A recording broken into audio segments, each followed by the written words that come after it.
محترم ناظرین، السلام علیکم ورحمۃ اللہ وبرکاتہ۔ آج کی ویڈیو میں ہم 26 جنوری کے تعلق سے چند باتیں پیش کریں گے۔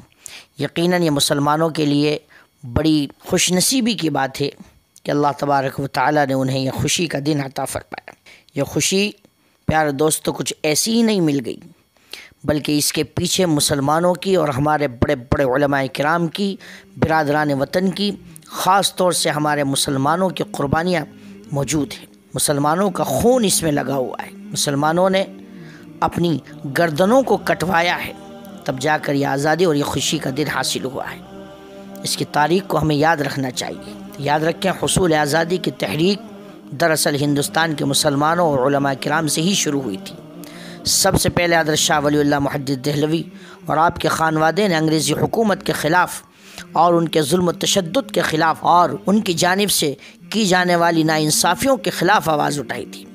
اتنا ہی نہیں، باقاعدہ اس ناپاک انگریز حکومت کے خلاف جہاد کا فتویٰ دیا گیا۔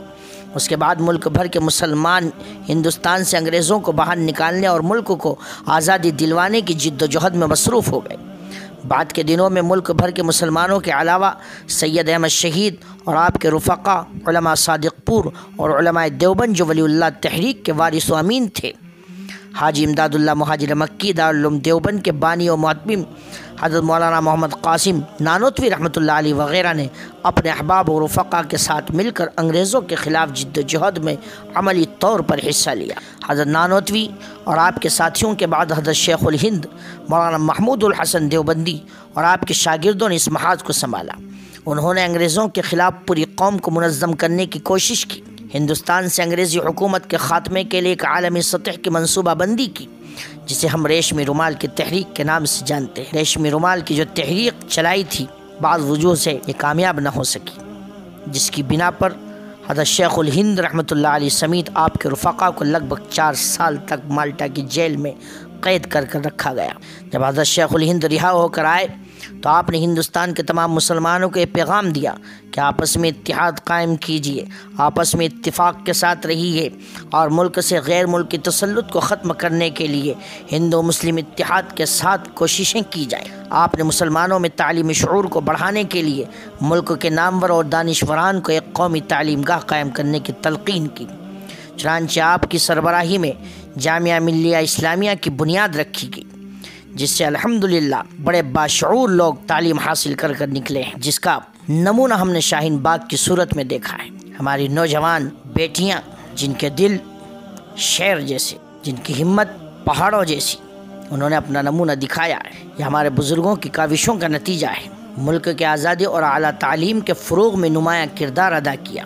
ان کے علاوہ امام الہند مولانا ابوالکلام آزاد، شیخ الاسلام مولانا حسین احمد مدنی، مجاہد ملت مولانا حفظ الرحمن سیوہاروی وغیرہ جیسے بے شمار علماء کرام تھے، جنہوں نے تحریک آزادی کے جانباز مجاہد کے طور پر اپنی گراں قدر خدمات و قربانیاں پیش کی، اور عام مسلمان بھی ہر قدم پر برادران وطن کے ساتھ ان کے شانہ بشانہ جنگ آزادی میں شامل رہے۔ ان سب کے مشترکہ کوششوں کی بدولت ہی ہندوستان لگ بھگ 250 سال کی غلامی کے بعد آزاد ہوا اور ہمیں ایک جمہوری دستور ملا، جس کے مطابق تمام شہریوں کو اس ملک میں آزادی کے ساتھ رہنے، کھانے پینے اور اپنے اپنے مذہب پر عمل کرنے کی مکمل آزادی دی گئی، اور بحیثیت اس ملک شہری ہونے کے، چاہے وہ ہندو ہو یا مسلم، سکھ ہو یا عیسائی یا کسی اور مذہب سے تعلق رکھنے والا ہو، سبھوں کو تمام تر حقوق دیے گئے۔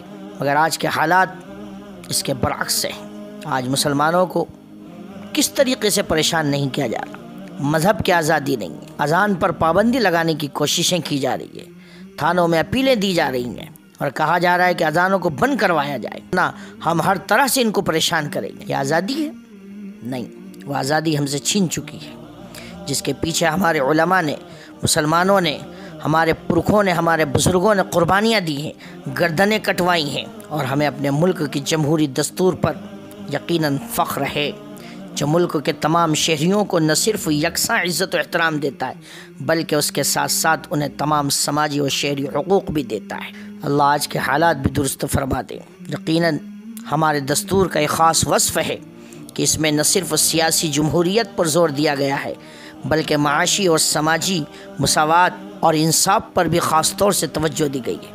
تاکہ ملک میں بسنے والے مختلف مذاہب اور برادری اور رنگ و نسل کے لوگ آپس میں کسی قسم کا بھید بھاؤ اور تفریق محسوس نہ کریں۔ یہ ہمارے ملک کا دستور اور آئین میں ہے، یہ اسی لیے بنایا گیا ہے تاکہ سب مل جل کر رہیں، مگر آج تفریق پیدا کی جا رہی ہے، بھید بھاؤ پیدا کیا جا رہا ہے اور ایک دوسرے کے دل میں ایک دوسرے کی نفرت پیدا کی جا رہی ہے، دشمنی ڈالی جا رہی ہے۔ اللہ امن و امان کا ماحول پیدا فرمائے۔ یہی ہمارا دستور ہے۔ اس دستور کو جو بنایا گیا ہے وہ اسی نیت سے بنایا گیا ہے کہ سارے شہری یکساں طور پر اس ملک کے ذرائع سے فائدہ اٹھائیں اور اسے خوشحالی و ترقی یافتہ بنانے میں لگے رہیں، اپنی جد و جہد اور ہر قسم کی صلاحیت کو بروئے کار لائیں۔ دستور ہند تمام شہریوں کی اس بات کی بھی اجازت دیتا ہے کہ چاہے وہ کسی بھی مذہب سے تعلق رکھنے والے ہوں، انہیں اپنے اپنے مذہب پر نہ صرف عمل کرنے کی اجازت ہے بلکہ اس کے ساتھ ساتھ پرامن طریقے سے اپنے مذہب کی اشاعت و تبلیغ کرنے، مذہبی تعلیم گاہ قائم کرنے اور مذہبی عبادات و امور انجام دینے کی مکمل آزادی ہے۔ ان میں سرکار کوئی مداخلت نہیں کرے گی۔ عملی طور پر سرکار کا کوئی مذہب نہیں ہوگا بلکہ وہ سرکار دستور ہند پر کاربند ہوگی۔ مگر یہ شاید اس ملک کی بدقسمتی ہے کہ شروع سے ہی جہاں ایک طرف زیادہ تر لوگ تانا بانا و دستور ہند میں یقین رکھنے والے اور اس کی سیکولر روح کے قدردان رہے ہیں، وہی مٹھی بھر طبقہ ایسے لوگوں کا بھی رہا ہے جو یہ چاہتے ہیں کہ اس ملک کو مذہبی انتہا پسندی کی بنیاد پر توڑ دیا جائے اور مختلف مذاہب سے تعلق رکھنے والے ہندوستانیوں کے دلوں میں باہمی محبت کے بجائے نفرت و عداوت کا بیج بو دیا جائے۔ آج یہی ہو رہا ہے۔ مختلف طبقات کے درمیان ذات و پات اور برادری کا بھید بھاؤ بڑھا دیا جائے، لوگوں کے آزادی اور حقوق کو سلب کرنے کی سازش کی جائے۔